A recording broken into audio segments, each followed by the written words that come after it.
No mai haere, mai piki, mai kake, mai kia ora e te iwi, and welcome to 30 with me, Guyon Espiner. We do 30 minutes with one guest and no cuts, so what we record is what you get. David Seymour, he entered Parliament in 2014 and until 2020 he was the ACT Party's sole MP. Now he's the Deputy Prime Minister of New Zealand. ACT, well, it's a major force in the coalition government. The Treaty Principles Bill, that caused a political storm before being voted down by every other party. The Regulatory Standards Bill, that's the next big fight. Its critics, again, claim it will diminish Māori rights. Is the party too focused on race rather than the right-wing economic reforms envisaged by founder Sir Roger Douglas, who radically transformed New Zealand's economy 40 years ago? Let's start the clock. 30 minutes with David Seymour.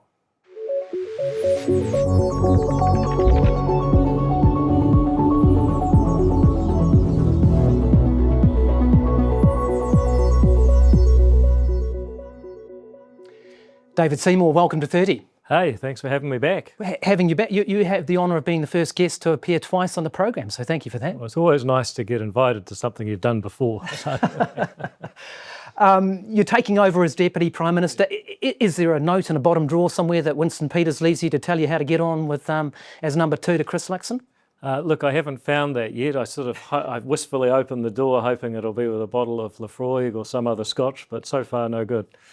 It was John Adams, the first US Vice President, the first one to hold the role, who said that the Vice Presidency was the most insignificant office ever contrived by man. Do you think that there's a similar resonance with the New Zealand position? Is it a symbolic role? Well, you could come a bit closer to the present and have a look at the likes of Al Gore and who was the guy that was Vice President Bush, Cheney, who allegedly wielded enormous power. So I guess even in America these things can change. For me, it doesn't make a huge difference day to day. My job is still to be the Minister for Regulation, to look after charter schools and Farmec, be an Associate Finance Minister, try and save money in the budget and oversee foreign investment and SOEs, when that's basically my lot in terms of my portfolios. That job stays the same. Will it increase the power of ACT in the coalition at all, do you think, though? I don't think so. I don't think that the power of ACT has been diminished in the first 18 months by not having the Deputy Prime Ministership, and I don't imagine that the other guys would expect it to diminish their power by no longer having it. We touched on American politics. Trump 2.0, wow, that's having a massive impact on global affairs. I mean, you are someone who supports free trade, globalisation, the rule of law. You must be horrified by what Trump's doing. Well, all of those things are true. I do think the rule of law is essential. I think stable property rights, I think having democratic due process and free trade are all very important. But also as a member of the New Zealand government, I'm not going to get into doing criticisms or attacks on other countries' elected leaders. The American people elected him, and I wish them all the best. I think America is a great country and I want the best for it. He's doing damage to our economy too, though, isn't he? I mean, in your budget, he's knocked 0.2% off New Zealand's GDP with the tariff policy. Well, it's certainly true that overseas issues affect New Zealand's economic performance. But I'm a great believer, while we're quoting people in St Francis of Assisi, it's all about knowing what you can change, knowing what you can't, having the wisdom to know the difference and the courage to take action. And I look at what we can do, manage our own house, our own spending, especially our own regulatory approach, be a good global citizen in our own right, and I think things might just work out okay. If we start tilting at windmills trying to change things that we in the New Zealand government can't actually control, then I think we get ourselves into some trouble. He's really cracking down on the DEI programs, the diversity, equity and inclusion programs in America. What do you think of that approach? Well, I think it is really important just to take a moment to see what has happened with liberalism over the last 30 or 40 years, because there was a time when people did formally discriminate. They'd advertise a job and say a woman gets paid less than a man depending on who gets the job. It was illegal to be gay. It was illegal for people of the same sex to have a civil union or a marriage. There's all sorts of things that I think rightly we have stopped in our society and made people equal before the law. They were all wins for DEI, eh? effectively. No, they weren't. They weren't. Well, they were forged by the social progressives, weren't they? Yeah, but this is exactly the point I'm trying to make, is that at some point we stopped moving towards equal treatment before the law and started to say, oh, we don't think this progress is rapid enough. We must now start doing the exact thing I thought we were against and use the law to treat people differently based on characteristics they can't change about themselves. And that's the point where I get off that particular train and say, yes, there are past inequities. Yes, there's been some horrible attitudes. Yes, there are things that we should wish to be different in the past. But the fastest way to get to an equal society is not to put discrimination under new management. It's to stop discriminating and allow people to... Are we there yet? Well, I think... Are we in a position where we are equal now, do you think? No, I mean, clearly there are differences, for example, in employment patterns between men and women that aren't borne out by any difference in innate ability or preference for that matter. However, I just put it to you that the fastest way to close that gap is not to introduce a new regime of discrimination. It is to be wholeheartedly committed to non-discrimination. I'll just give you one tiny example. Yeah. My mum was at pharmacy school in the late 1970s. Now, at that time, there were men who were brought into the program with lower grades than women because there was concern that women were taking over the pharmacy profession at that time. One of the consequences was that my mum always had a slightly derisory view of male pharmacists in her generation. So this is not as new as it seems, but once you start putting discrimination under new management, you get all the old resentments and judgments that we're trying to get away from. Are Crown Māori relations better or worse since this government took office at the end of 2023? Because Chris Luxon said they were worse. He said that in December 24. What's your view? Are Crown Māori relations better or worse? Well, I try to use data wherever possible. The only data I'm aware of is a TV1 poll that in 2023 asked that question, and I think 47% said that they were getting worse.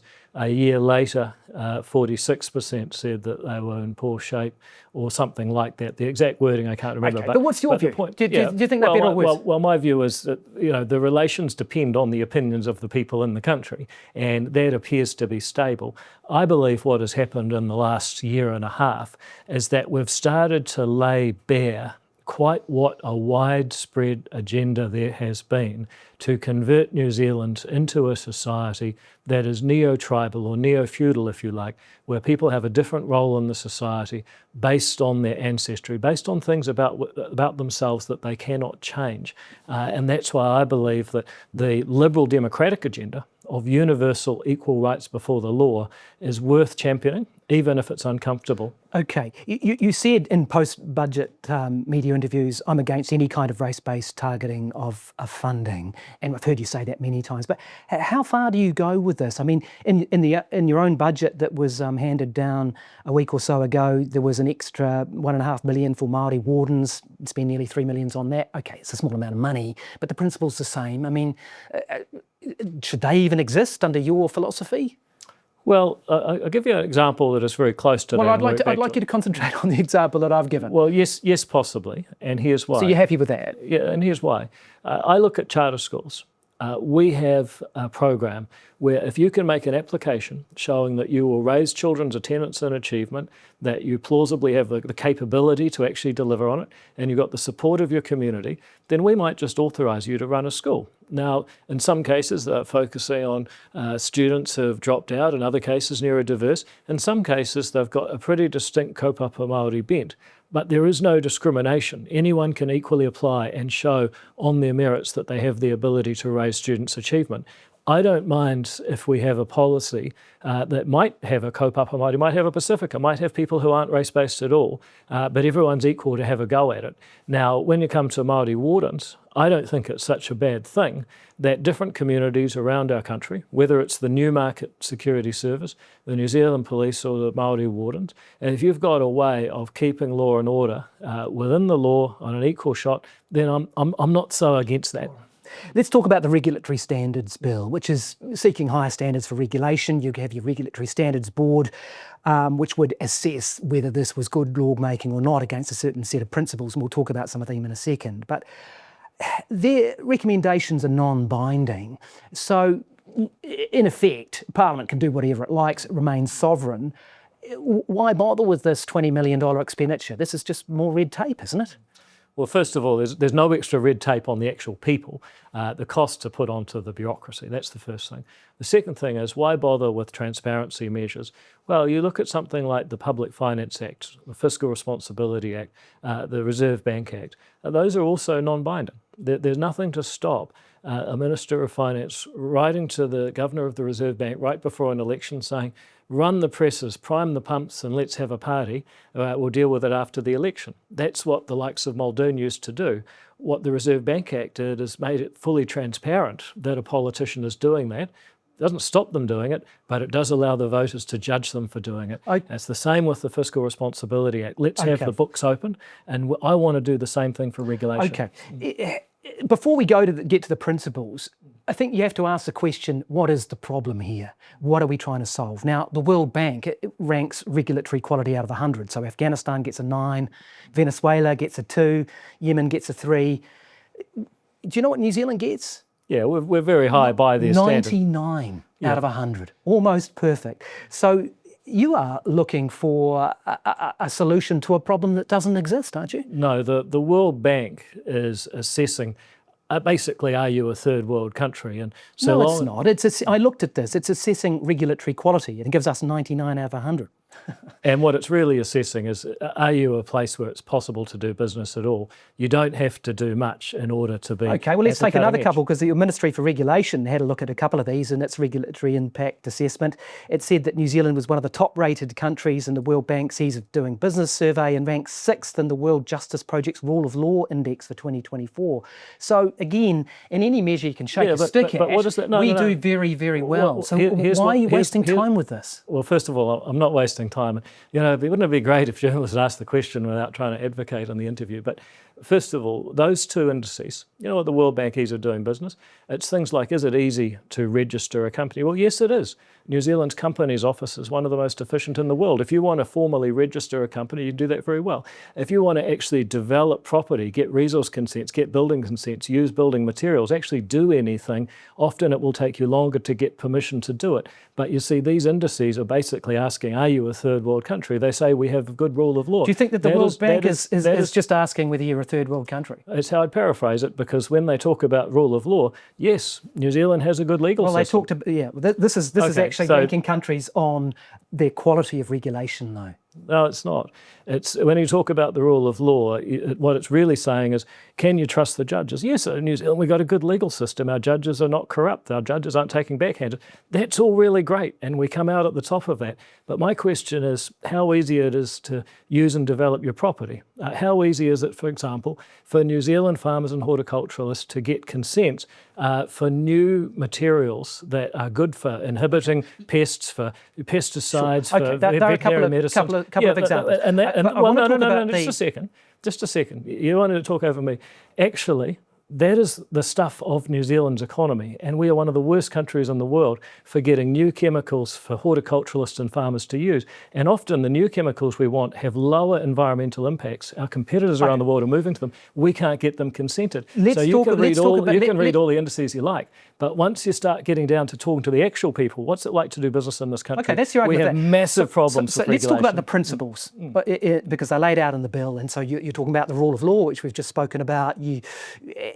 And it says in the bill that this should be, the regulation and lawmaking should be clear, accessible. It shouldn't affect rights and liberties or impose obligations retrospectively.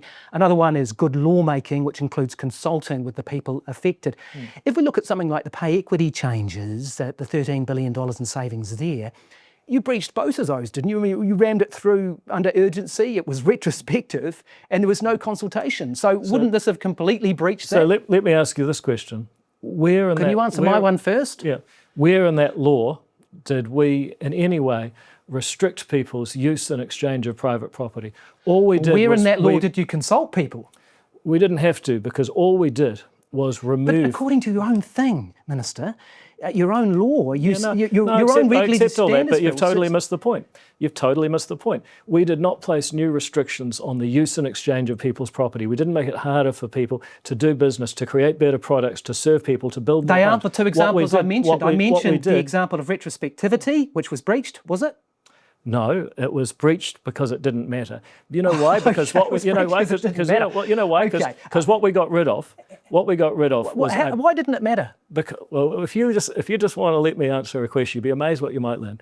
It didn't matter because all we did was dismantle a Byzantine crazy system that was ultimately just deciding how much the government would pay different workers that it was employing anyway. Okay. Well, we didn't need all that bureaucracy. But Minister, I'm not arguing about the quality of the system or not. I'm arguing. It's 30 minutes of Guyon talking over David. I'm discussing. This is a discussion, eh? Well, yeah, I know. This is what an interview is. But I'm letting you finish. So you go, and I'll go. Okay, great. That's good. I'm not talking about whether this was a good system. I'm not going to talk about fisheries officers versus librarians. That's for another day. What I'm saying is that both on the issue of consultation and retrospectivity, both of which are key elements of your Regulatory Standards Bill, you failed on that one. No, I don't believe we did, for the simple reason that what we removed was a Byzantine set of rules for people arguing with each other about how much the government, or all of these employees were government employees, or funded by the government through a business contracted to the government. All we did was dismantle a crazy system. Okay, but you're just saying, though, for your argument, you're just saying, yeah, well, we did breach retrospectivity and consultation because it was a shit law. No, I'm not saying that at all. What I'm saying is that we did not introduce any new restriction into how people can use their property. We didn't restrict how people can sell their property to others. We didn't put any regulation that affected anyone's freedom whatsoever. What we did was we dismantled what was effectively an internal government activity of arguing with each other. And look, I saw people who said, oh, you cancelled these 33 appeals retrospectively. Well, hang on a minute. They said, we work so hard. I said, really? You think work is arguing with each other? I've heard you say that. That's cool. Well, okay. Don't you want me to say it for your people? I want to move on. I'm sure you do now. No, I want to stick with the Regulatory Standards Bill. Right. I want to look at what the Waitangi Tribunal said about it.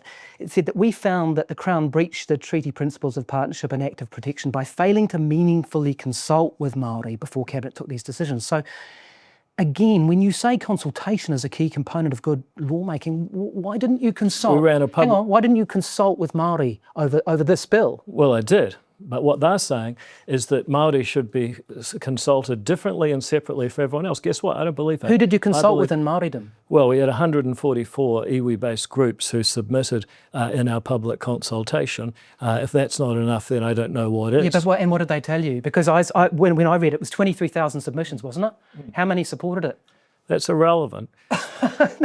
Is it? Yeah, it is. And I'll tell you why. Let's have the answer first. And the answer is 0.33%. But here's the problem here. 0.33%. Here's the problem. You're doing this show, and I hope you get some views on this one, because you want to try and raise the standards of debate in New Zealand. Now, you're smart enough to know that those 23,000 submissions, 99.5% of them were because somebody figured out how to make a bot make fake submissions that inflated the numbers. And you're getting in my face saying, hey, you failed. That's what you're trying to do. If you want to raise the standard of debate, we can dismiss it right now and say, yep, it's got easier and easier as time's gone on. I asked you, I asked you what the consultation was. You responded by saying it was in the submissions. Yep. And I responded by saying, well, not even a third of 1% agreed with your bill. Yeah, because that quantum reflects nothing more than the fact that it's got easier and easier for people to make really, frankly, fake submissions. They've got bots, they can make a submission, they're doing it right now in regulatory standards.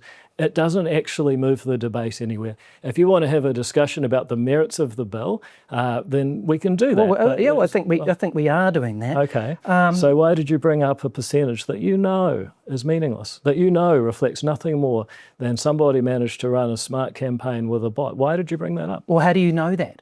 Because we've looked at them, because we know what the contents of them is. So is it not worth people submitting on select committees now? No, it's worth people submitting to select committees when you've got something that informs the committee and helps them to make better laws. Simply doing it because some organisation wants to harvest email addresses so that you can quote these numbers as if they're meaningful, when you know very well they're not. Let's come away from That's not worthwhile at all. Let's come away from the Waitangi Tribunal. The Ministry of Justice... Well, I do want to talk about the Waitangi Tribunal. Well, the Waitangi Tribunal made two basic claims. One is that you should treat Māori differently from everyone else. Meaningful consultation requires you to effectively be racist. So there's two types of people, they should be treated differently in our country. The second thing they said, and this is their whole report, which I read, said that you shouldn't have to treat people equally before the law.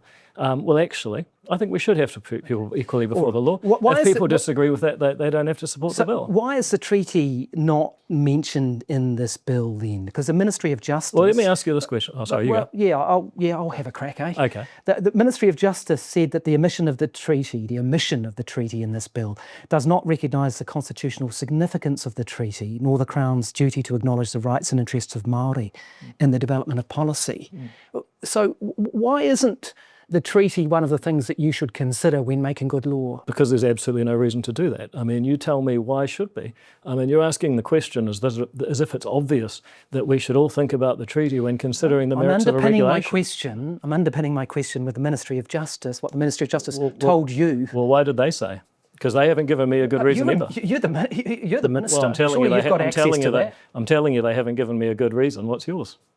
See, this is the problem, Guyon. There's these people that don't think. They assume that you just have to talk treaty this. As long as you say something about the treaty, you've solved a problem, but you don't even know why. And this is the problem with this country. We want to make sure that laws are made in a way that are respectful of all New Zealanders' basic rights. Well, if putting the treaty into that was going to solve any kind of problem, I'd put it in there, but it doesn't. Maybe because it's a founding document of New Zealand. Well, tell me how that helps. Well, that is the underpinning. I mean, again, you're just blathering these things. Oh, it's a founding document, it's the underpinning. How does it practically ensure that New Zealanders can use and exchange their property in a well-regulated society so we can live healthier, wealthier, longer lives? The principles I'd like to talk about in this bill, they would do that. Just saying, oh, well, the treaty's the founding document, we'll put it in, but we don't know why. It doesn't solve any problem. Well, it was important enough for you to spend a lot of time trying to redefine the principles. Absolutely, because the principles that are being promoted are exactly the kinds of principles that we saw in that consultation document from the Waitangi Tribunal. The idea that there's a partnership between the Crown and Māori, that Māori somehow have different rights, despite the fact we're all just human beings with hopes and dreams, with time on earth to make the most of in this beautiful country, that somehow some of us are different because of the way we were born. No, I oppose that. That's not everything. And if I have to take on the treaty principles to do it, I'll oppose it. You've supported treaty settlements that have recognised and paid out cash because there have been breaches of the treaty, haven't you? Absolutely, because I believe in a framework where people should have secure property rights under the rule of law. And I'm proud of the fact that our country, where there's been breaches in the past that have been forensically examined and shown, that's interesting, we're prepared to redress them. Yeah, but we're doing that within a framework of equality before the law. Sure. So we've paid out, what is it, $2.5 billion on treaty settlements? Yeah, it's actually a surprisingly small amount. Yeah, okay. So if there were to be further breaches of the treaty which may have to have recompense, wouldn't that be something that you would want to put in a regulatory standards bill? No, because anybody who was to have any of their property rights violated should be equally protected so that's the way today. you're looking at that. I don't see why you would think that Māori should somehow have additional political rights from others. The point is to be equal. Well, because there's a treaty though, isn't there? And the treaty says that we have the same rights and duties. Nā tikanga katoa rite tahi. So to the extent it's relevant, it's covered by the fact that we're equal before the law, that our liberties should not be limited unless it is done to secure the liberties of others, that if our property is taken or appeared, we should expect compensation, and that if a minister wants to make laws like that without defining the problem, without weighing up the costs and benefits, without consulting those materially affected, but nonetheless restrict your rights, then the minister should have to explain why. That's all we're trying to achieve, is to make sure that voters are better placed to monitor the restrictions that politicians place on your property, just as we monitor the use of monetary policy, just as we monitor the spending of your taxes through the Fiscal Responsibility Act. Seven or so minutes to go, and I want to look at the budget that was just handed down. I mean, gee, you must be pretty disappointed with the economic growth prospects of this country, mustn't you? I mean, I know it lifts a little bit to what, 2.9% GDP growth over the next 4 years or so, but it's hardly as though the ACT Party, the right-wing economic reformers, have shot a big shot in the arm for the economy, have you? Well, I mean, I tend to agree. If you look at our alternative budget, we'd be selling SOEs that make no money but require us to pay tax on debt we still hold. We'd be cutting transfers of cash that really just take money from one group of people and give it back to the same group of people who are also taxed more. We'd be cutting the number of bureaucrats because we've gone up 15,000 in the last 5 years, but the public services aren't any better. We'd be doing radical change. We campaigned on that. Nonetheless. And instead, you're sort of tinkering around the edges with the hairdressing industry. Well, I don't think that's a substitute for our contribution to the budget. That's a separate and worthwhile contribution. But I just make the point that we have done, I think, more than anyone else to save money in this country. If you look at the pay equity changes brought through by Brooke Van Velden, had to happen, better policy and reduce the liability. Was that mainly about saving money? No, I've campaigned against these crazy pay equity laws ever since 2015, 2016, when I was sitting around the cabinet table surrounded by National Party ministers who seemed to think it was somehow an okay idea. Okay. So I think it's right that people should be paid based on agreements for employment of that person. We probably had enough on the pay equity thing for now. Really? Come on. Yeah, well, you know. I guess the big idea in the budget is for economic growth is the what did you call it? Investment boost. Is that what it's called? Yeah. So deductibility, or accelerated depreciation of capital investments. Yeah. The Taxpayers Union called it laughable in its small size. It adds what, 1% to GDP in 20 years? Yeah. I mean, they're not wrong, are they? Well, I mean, I tend to agree, but you've actually got to balance a budget. You agree that it's laughable? No, I don't agree that it's laughable. I agree that it is a small gesture in terms of the overall challenge that we face. I think given the fact that we need to balance a budget, that cutting taxes actually adds to debt, all other things being equal, that we got the balance about right there. But should the government go further? It's no secret. We publish our alternative budgets. People know where we'd like to be. Well, I would also argue that having ACT at the table has saved taxpayer money, and that we've been pretty effective for the portion of the government that remember, we're 1/6 of the government. I think we have a pretty good bang to buck ratio for people who want a freer society. Hey, just quickly on the tax write-offs that this investment boost gives you. There's no cap on it, right? So, no cap? Yeah, there's no cap on it. So if I was to buy, I won't be doing this, but if a company was to buy $1 billion oil rig, for example, you know, there's a $200 million write-off on their tax, right? So I know you've budgeted. Well, that's 6 billion, isn't it? 6 billion over 4 years. But aren't you potentially exposing the taxpayer to a bigger liability than that? Well, no, I mean, it's not a liability, it's just a reduction on their taxable income. So you'd have to assume that they were already going to pay that much tax. I suspect if there is an oil company that's coming along to invest that much money in New Zealand, then their activity will be net additive because the overall tax base will grow. It's just that it won't grow, it'll grow 80% of what it would have otherwise. So it's not as though we actually pay them that money. That's the estimate. No, we lose it from the revenue base, though, right? That's the estimate of the revenue loss that we will have with current forecasts of spending and investment. Now, if in actual fact it turns out there's way more spending and investment than we thought, then the amount of lost revenue will be greater than 6 billion, but there'll also be so much more taxable revenue out there we'll actually end up better off. So look, it'd be lovely to think that it's going to exceed all our expectations, but that doesn't actually expose us to a fiscal danger. I wanted to talk about superannuation because when you're reading through the budget documents, it really does strike. It's $1.5 billion a year extra cost. Yeah, that's right. 1.4 billion extra a year. Wow, we are paying what, $25 billion a year on super, more than education.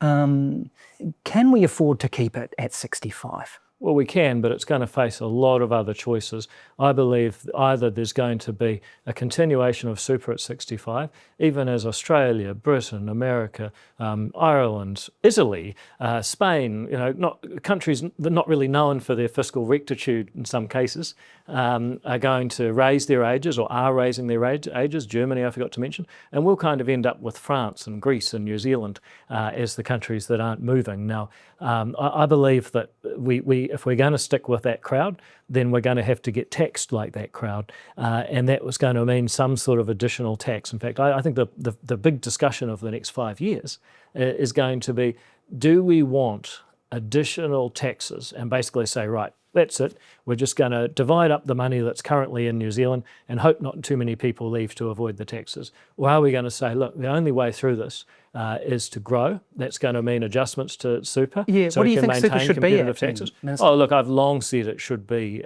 risen very slowly to 67. You could go up by, say, 2 months a year, and over the next 12 years it would get to 67. And someone who's, say, currently 50, what that really means is that instead of retiring in 2040, you'd retire in 2042, and I guarantee you wouldn't even notice. And no plans yourself to retire? Well, look, I mean, nothing would make me happier than if the ACT caucus were to say, look, sorry, David, the majority of us think you shouldn't continue. I'd say, God, that's great. Who do I think? But unfortunately, they want me to continue, and I feel I better just keep on doing it. Thank you very much for coming. Thank you very much. Really do appreciate it. Yes. That was 30 minutes with David Seymour. This is 30 with me, Guyon Espiner. We'll catch you next time.